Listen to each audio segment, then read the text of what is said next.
Aneesh ക്യാപ്റ്റനായിട്ടല്ല Aneesh store റൂമിലേക്ക് പോണതിൻ്റെ കാര്യം. അതെന്താന്ന് പറഞ്ഞാൽ നമ്മൾ ചെറുപ്പം തൊട്ടേ തൊഴിൽ ചെയ്ത് ജീവിച്ച് പഠിച്ചവരാണെങ്കിൽ അത് നമ്മൾ ഉയർന്ന സ്ഥലത്താണെങ്കിലും അല്ലാത്ത സ്ഥലത്താണെങ്കിലും ഒരു കൂലിപ്പണി എടുക്കണിച്ചാലും അല്ല വേറെ എന്തെങ്കിലും തൊഴിലാണ് ചെയ്യണിച്ചാലും നമ്മൾ ചെയ്യുന്ന തൊഴിൽ തന്നെ ചെയ്തോളണം എന്നില്ല. അതിൻ്റെ പുറമെ എന്തെങ്കിലും മറ്റേ ജോലികളുണ്ടെങ്കിൽ ഇല്ലെങ്കിൽ ആരെങ്കിലും നമ്മളെ ജോലി കഴിഞ്ഞ് ഫ്രീ ആയി ഇരിക്കുകയാണെങ്കിൽ അല്ലെങ്കിൽ അല്ലാത്ത സമയങ്ങളിൽ നമ്മളൊരാളെ ഹെൽപ്പ് ചെയ്യണമെന്ന് വിചാരിക്കുകയാണെങ്കിൽ നമുക്ക് അയാളെ ഹെൽപ്പ് ചെയ്യാം. അത് കിച്ചൺ വർക്കിൽ കിച്ചൺ വർക്കാണെങ്കിൽ കിച്ചൺ വർക്ക് ചെയ്യുന്നവരെന്നെ ചെയ്യട്ടെ, അതിൽ എനിക്കൊരു പങ്കും ഇല്ല എന്ന് വിചാരിച്ച് നമ്മൾ ഇരിക്കരുത്. അത് തെറ്റാണ്. എന്താന്ന് പറഞ്ഞാൽ അവർ കിച്ചണിൽ വർക്ക് ചെയ്യുന്നവരല്ല, അവർ കിച്ചണിൽ തന്നെ വർക്ക് ചെയ്യട്ടെ എന്ന് അവർ തന്നെ എല്ലാം ചെയ്യട്ടെ എന്ന് പറഞ്ഞിട്ട് നമ്മൾ ഇട്ട് കൊടുക്കരുത്. അവരെ കൂടെ നമ്മൾ കൂടി ഹെൽപ്പ് ചെയ്യണം. അവിടെയാണ് ഒറിജിനലായിട്ട് ഒരു ആത്മാർത്ഥത അവിടെയാണ്. അല്ലാതെ അനീഷ് ചെയ്യുന്നത് അനീഷ് ചെയ്യട്ടെ, കാവ്യ ചെയ്യുന്നത് കാവ്യ ചെയ്യട്ടെ, നവ്യ ചെയ്യുന്നത് നവ്യ ചെയ്യട്ടെ, ഇല്ലെങ്കിൽ ഫിറോസ് ചെയ്യുന്നത് ഫിറോസ് ചെയ്യട്ടെ എന്ന് അങ്ങനെയല്ല ചിന്തിക്കേണ്ടത്. അത് ചെയ്യുന്ന ജോലിയിൽ ഏത് ജോലിയിലാണെങ്കിലും നമുക്ക് ആത്മാർത്ഥത ഇല്ല മനുഷ്യന്മാരാണെങ്കിൽ ആത്മാർത്ഥത എല്ലാത്തിലും ഉണ്ടാവും.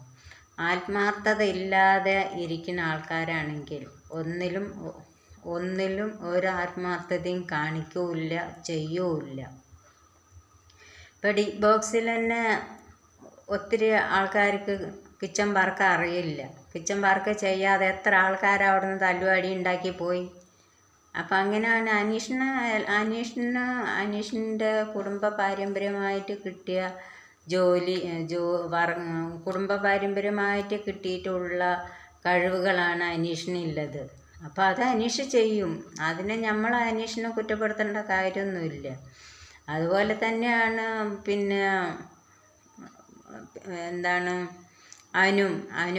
അനുവിൻ്റെ വീട്ടിൽ ചെയ്യുന്ന കാര്യങ്ങളാണ് അനുവും ചെയ്യുന്നത്. അപ്പോൾ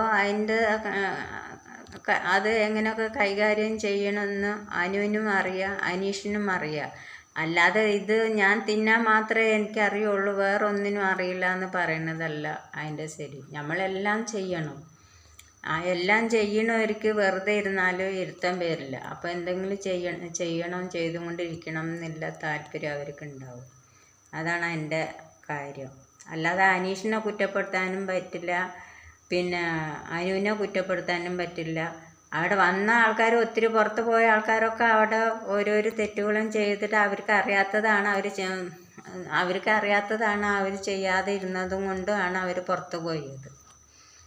അനീഷിനും അനുവിനും കാര്യങ്ങൾ എങ്ങനെയൊക്കെ റോള് ചെയ്യണം എന്നുള്ളത് അറിയാം. അതുകൊണ്ട് അവർ പിന്നെ മുന്നോട്ട് തന്നെ വന്നുകൊണ്ടിരുന്നു.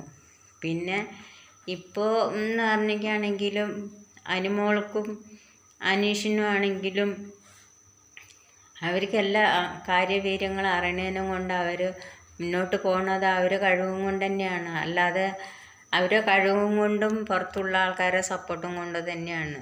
പിന്നെ ഒരു തെറ്റ് അനുമോളിൻ്റെ അടുത്തും അനീഷിൻ്റെ അടുത്തും വന്നു. നമ്മൾ അമിതമായി ആരെയും സ്നേഹിക്കരുത്.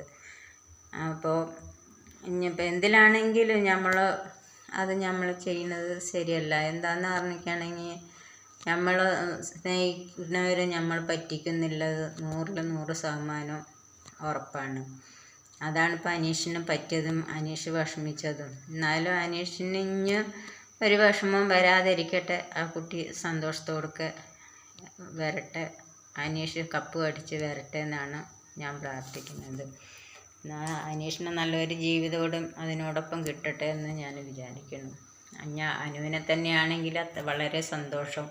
ഇപ്പം 30 വയസ്സായ ആൾക്കും പിന്നെ 42 വയസ്സായ ആൾക്കാർക്കും വലിയ കുഴപ്പമാണ്. അപ്പം അനുമോളൊരു 2 വർഷത്തോളം കഴിഞ്ഞിട്ട് കല്യാണം കഴിക്കുമെന്ന് പറഞ്ഞ് ആ 2 വയസ്സിൻ്റെ മാറ്റങ്ങൾ മാത്രമേ അനുവിനും വരും, അനീഷിനും വരും. ഇനിയിപ്പോൾ ഒരാണിന് 60 വയസ്സായാലും ആണിനൊരു കുട്ടി ഉണ്ടാവും. പക്ഷേ ആണിന് കുട്ടി ഉണ്ടാവും. പെണ്ണുങ്ങൾക്ക് 40 വയസ്സ് കഴിഞ്ഞ് കഴിഞ്ഞാൽ പെണ്ണുങ്ങൾക്ക് കുട്ടികൾ ജനിക്കാൻ വളരെ സാധ്യത കുറവാണ്. അപ്പോൾ ഏതാണ് നല്ലത് വെച്ചാൽ അവർ തിരഞ്ഞെടുക്കണം. അതൊക്കെ അവരുടെ കാര്യം. നമ്മളെന്തിനാ അത് പറയുന്നത്?